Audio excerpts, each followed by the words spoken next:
Next to trouble-torn Northern Ireland and the border town of Crossmaglen. From above, it looks like a traditional Irish scene, a small village set in rolling emerald countryside, innocuous, perhaps welcoming. Nothing could be further from the truth, at least as far as British soldiers are concerned.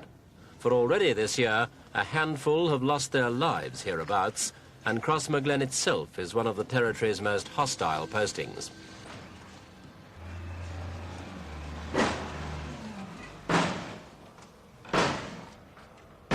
This is the modern army's version of digging in, building an urban fortress on a demolition site at the edge of town.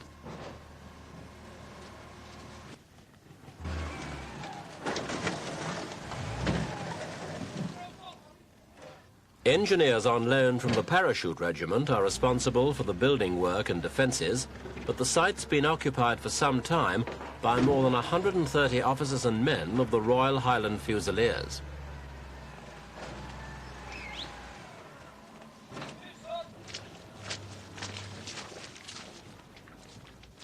With good reason, the soldiers have nicknamed their home Little Venice. Water and mud seem to get everywhere.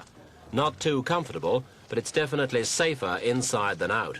In the past few years, over 130 soldiers have been killed throughout the immediate area, and Crossmaglen's considered a front-line position in the battle against the Provisional IRA, who are dedicated to severing Ulster's constitutional ties with mainland Britain.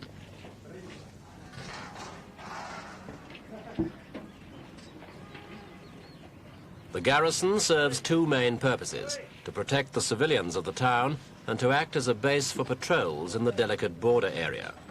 Crossmaglen's ideally placed, but not only for British patrols, for terrorists too. No less than 4 roads outside the fort lead to the south, all potential escape routes for insurgents making hit-and-run raids into Ulster.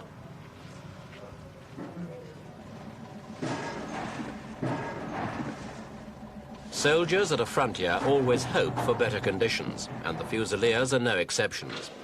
Even so, it's a hard life here, lived entirely within the cramped, damp fort for tours of 4 months at a stretch. In all that time, a soldier only gets away from it all for a total of 4 days.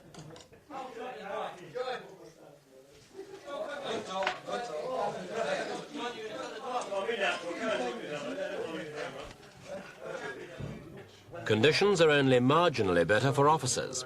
They're upstairs, away from the worst of the mud, and there's a little more room to relax. Otherwise, life's as uncomfortable.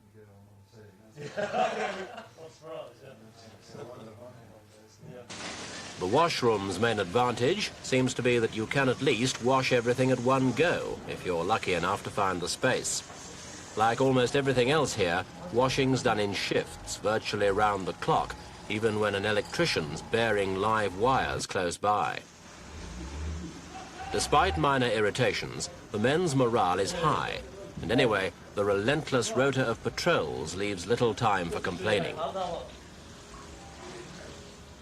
The layout of the town's imprinted on every soldier's memory, and not only the roads and where they lead, but the doorways, the hiding places, the best spots for cover, the streets most vulnerable to snipers. Already, this year, the Fusiliers have lost 1 man. They don't want to lose any more. At about 12:15, there was a 4-man patrol going down the Dundalk Road, 2 men on either side of the road. They were covered from a place called Conway Crescent by an armoured vehicle which was covering the open ground to their left. They had gone down as far as a school next to some houses where some old age pensioners live, and were just starting to draw back when there was several bursts of automatic fire. The patrol commander, who was in the front on the right-hand side of the road, was killed instantly. The other 2 men on the left-hand side of the road were wounded. The contact went on for, we think, about 3 or 4 minutes, during which time a number of rounds were returned by the people who were wounded and left with that group. The murderers, we then think, who were firing from about 400 yards away, have obviously shot out very quickly, and at this time we are doing a follow-up operation to try and establish just where they've actually fired from. Crossmaglen's never far from the headlines. Bombings, assassinations and shootouts all regularly happen here, usually without warning. A calm day like this can suddenly erupt. Violence is never far from the surface, and no soldier dares to treat the streets as anything but hostile. The snipings and booby traps are often carried out by the terrorists in the hope of provoking an overreaction by the army, to try to erode the growing relationship being built up by the ordinary soldiers and the peaceable members of the community. There's reason to believe that provocation will increase as the Provisional IRA step up efforts to win public support for their campaign to remove all British troops from Irish soil. The constant threat means street patrols can't drop their guard for a moment, and it's a foolish soldier who leaves his back unprotected.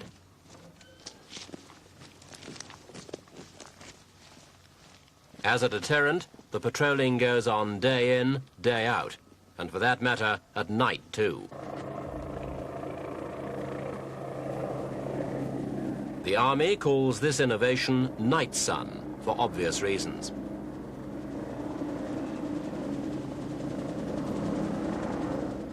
The intense beam of millions of candle power is suspended below a helicopter.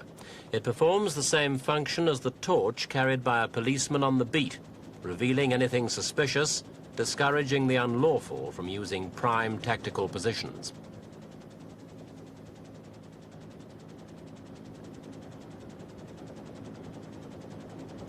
The night sun probes, searches, holds, directed over the radio by a patrol commander on the ground. One remedy to the window. You've almost got it. You're on. You're on. On, on, on, on,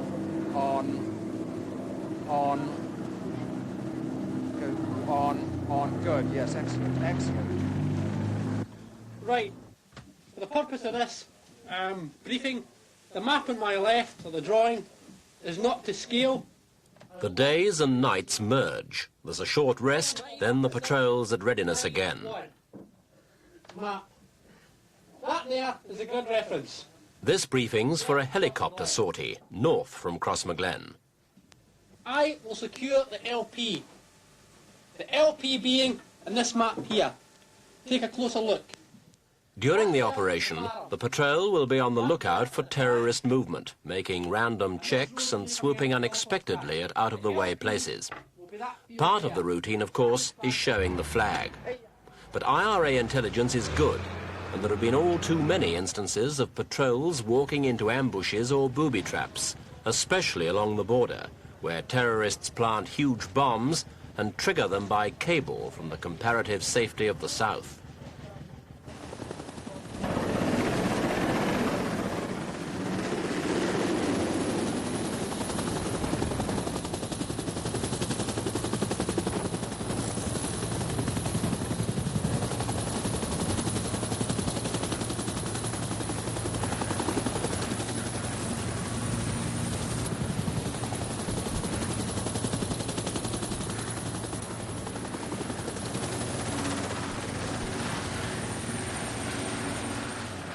The troops left with the news that the British government was continuing its policy of committing troops to Northern Ireland, despite strong reports that the Provisional IRA was to aim more of its attacks against soldiers and policemen. There are 14,000 British troops in Ulster, and though 500 were withdrawn late last year, the government said the move was in no way prompted by threats from the gunmen.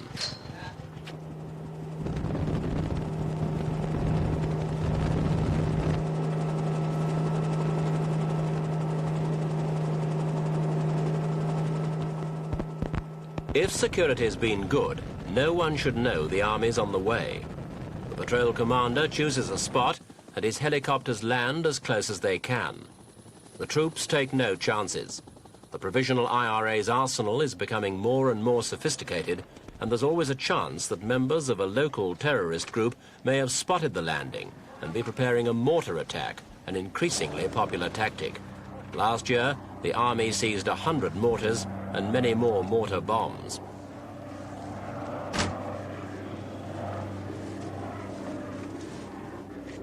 It's infuriating for law-abiding citizens to have their legitimate journeys held up while they're subjected to the indignities of a search.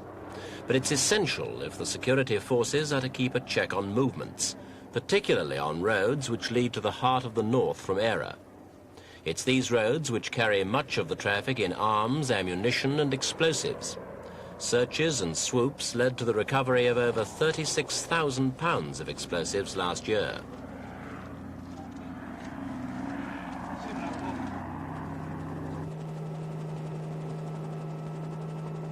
An isolated farm's the next location. The operation's been planned in advance, so the troops can swing into action as soon as they're sure the landing point's secure. With no one apparently at home, the troops prepare to split up and search the outbuildings, aware that they could be walking into a trap. Reference my task here.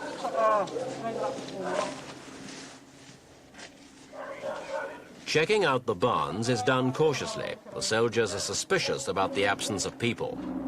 Then, wondering what all the activity's about, the farmer arrives home. He explains that he lives alone, and he tells the patrol commander he's heard several explosions nearby at night. The army is satisfied that this time, the raids proved nothing more than routine. The farmer's tale of bangs in the night will be passed to intelligence. But there's no point in sighing relief as the helicopter wheels over Crossmaglen. Nothing's changed. The men of the patrol have merely survived a quiet day at the front.